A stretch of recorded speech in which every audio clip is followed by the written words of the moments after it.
আগামী দিন আমাদের যে কাজের অধিকার, সেই কাজের অধিকারকে সাংবিধানিক স্বীকৃতি দিতে হবে।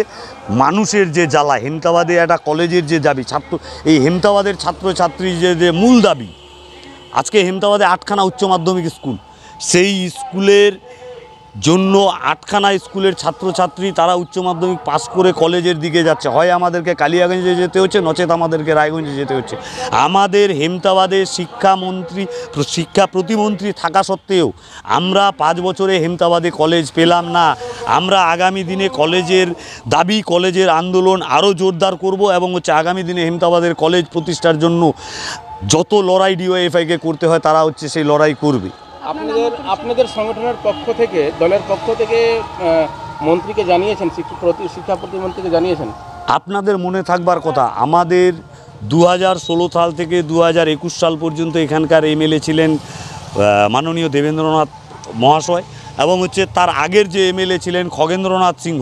2011 সাল থেকে 2016 সাল, 2011 সালের প্যাডে খগেন্দ্রনাথ সিনহার প্যাডে রাজ্যের মুখ্যমন্ত্রী মমতা ব্যানার্জিকে নির্দিষ্টভাবে হেমতাবাদের কলেজের দাবি নিয়ে মুখ্যমন্ত্রীর কাছে চিঠি দেওয়া আছে। কিন্তু বারবার বলা সত্ত্বেও, ডিএম মারফত, এসডিও মারফত, বিডিও মারফত বলা সত্ত্বেও হেমতাবাদে কোনো কলেজের ব্যবস্থা করা হয়নি। আমরা দ্রুততার সঙ্গে হেমতাবাদে কলেজের দাবি তুলছি যে হেমতাবাদে কলেজটাকে দ্রুত করতে হবে। যদি আগামী দিনে কলেজ তৈরি না হয় তাহলে হেমতাবাদে বৃহত্তর আন্দোলন তৈরি হবে এই কলেজ নিয়ে। এবং কি মনে হচ্ছে, এখন তো ক্ষমতায় তো শাসক দল রয়েছে এবং মন্ত্রী তো এখানকার রয়েছে, প্রতিমন্ত্রী, ভোট ব্যাংকে প্রভাব পড়বে যখন মনে করেন কলেজ যদি না হয়? আসলে হেমতাবাদের মানুষের দাবি কলেজের, কিন্তু হেমতাবাদে যে মন্ত্রী আমাদের শিক্ষামন্ত্রী আছে, তিনি ডেভেলপমেন্টের দিকে নজর দিচ্ছেন না, তিনি এলাকার উন্নয়নের দিকে নজর দিচ্ছেন না।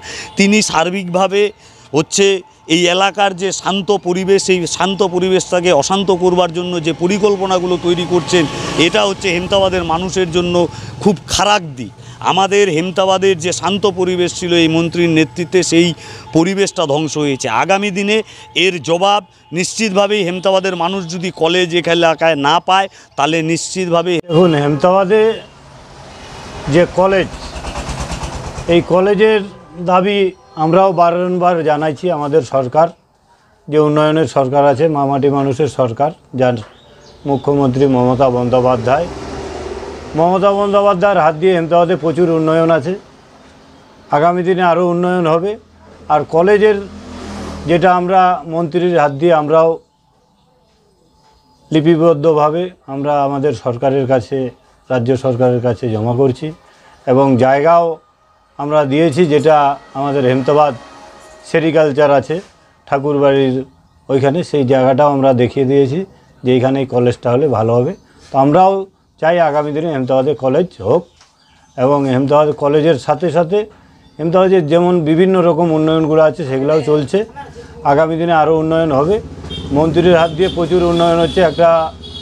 আমরা 2-1 দিনের মধ্যে হয়তো উদ্বোধন করতে চলেছি যে ডেহুচি মোড় থেকে নিয়ে বিষ্ণুপুর একটা বিশাল বড় রাস্তা, 11-12 কিলোমিটার রাস্তা দীর্ঘদিন ধরে খারাপ পড়েছিল, সেই রাস্তা আমরা উদ্বোধন করতে যাচ্ছি। 12 কোটি টাকার একটা বিনিময়ের এই রাস্তা উদ্বোধন হবে। যদি বামফ্রন্টের দাবি রয়ে, যদি মনে করেন আপনাদের কলেজ না করতে পারলেন, তাহলে একটা ভোট ব্যাংকের বড় প্রভাব পড়তে পারে।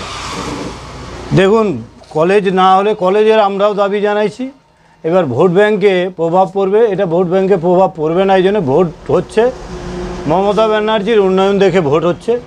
মমতা ব্যানার্জি যেসব উন্নয়ন আছে, লক্ষ্মীর ভাণ্ডার এবং খাদ্যসাথী, কৃষক বন্ধু, বিভিন্ন রকম উন্নয়ন, জল, রাস্তাঘাট, প্রচুর উন্নয়ন। তো এত উন্নয়নের মাঝে এই কলেজটাই করবে, ভোট খারাপ করবে, সেটা বড় কথা না। কলেজ আগামী দিনে আমরা চেষ্টা করছি, আগামী দিনে কলেজ হবে। কিন্তু মন্ত্রী বারংবার চেষ্টা করছে, হয়তো আগামী দিনে হবে। আমাদেরও এটা সমস্যা, যে এখান থেকে আমাদেরকে হেমতাবাদ স্কুল থেকে যেতে হচ্ছে রায়গঞ্জ 11 কিলোমিটার, কালিয়াগঞ্জ 12 কিলোমিটার দূরত্বে আমাদেরকে যেতে হয়। আমরা এটা দীর্ঘদিন ধরেই সমস্যায় ভুগছি। আগামী দিনে আমরাও চাচ্ছি যাতে এই সমস্যায় আমরা না ভুগি। তো রাজ্য সরকারের কাছে বারংবার করা হচ্ছে, আগামী দিনে হয়তো হবে।